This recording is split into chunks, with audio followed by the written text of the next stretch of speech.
Deutéronome, chapitre 18. Les sacrificateurs, les Lévites, la tribu entière de Lévi, n'auront ni part ni héritage avec Israël. Ils se nourriront des sacrifices consumés par le feu en l'honneur de l'Éternel et de l'héritage de l'Éternel. Ils n'auront point d'héritage au milieu de leurs frères.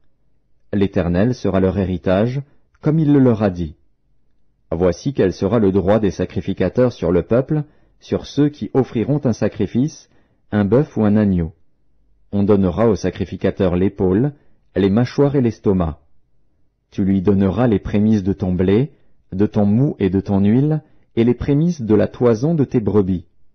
Car c'est lui que l'Éternel, ton Dieu, a choisi entre toutes les tribus pour qu'il fasse le service au nom de l'Éternel, lui et ses fils, à toujours.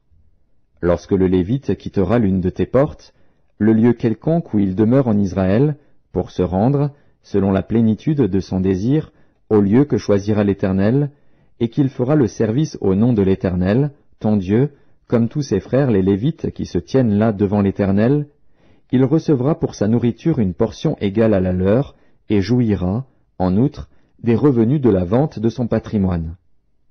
Lorsque tu seras entré dans le pays que l'Éternel, ton Dieu, te donne, tu n'apprendras point à imiter les abominations de ces nations-là.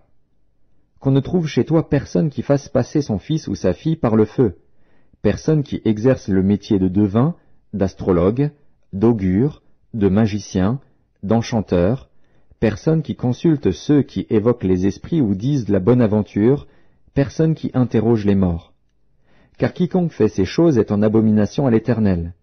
Et c'est à cause de ces abominations que l'Éternel, ton Dieu, va chasser ces nations devant toi. Tu seras entièrement à l'Éternel, ton Dieu.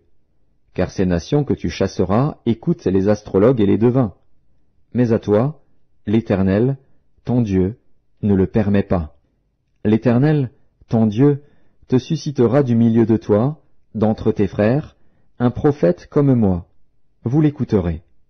Il répondra ainsi à la demande que tu fis à l'Éternel, ton Dieu, à Horeb, le jour de l'assemblée, quand tu disais « Que je n'entende plus la voix de l'Éternel, mon Dieu, et que je ne vois plus ce grand feu, afin de ne pas mourir. » L'Éternel me dit « Ce qu'ils ont dit est bien. Je leur susciterai du milieu de leurs frères un prophète comme toi, je mettrai mes paroles dans sa bouche, et il leur dira tout ce que je lui commanderai. Et si quelqu'un n'écoute pas mes paroles qu'il dira en mon nom, c'est moi qui lui en demanderai compte. Mais le prophète qui aura l'audace de dire en mon nom une parole que je ne lui aurai point commandé de dire, ou qui parlera au nom d'autres dieux, ce prophète-là sera puni de mort. Peut-être diras-tu dans ton cœur, « Comment connaîtrons-nous la parole que l'Éternel n'aura point dite ?» Quand ce que dira le prophète n'aura pas lieu et n'arrivera pas, ce sera une parole que l'Éternel n'aura point dite.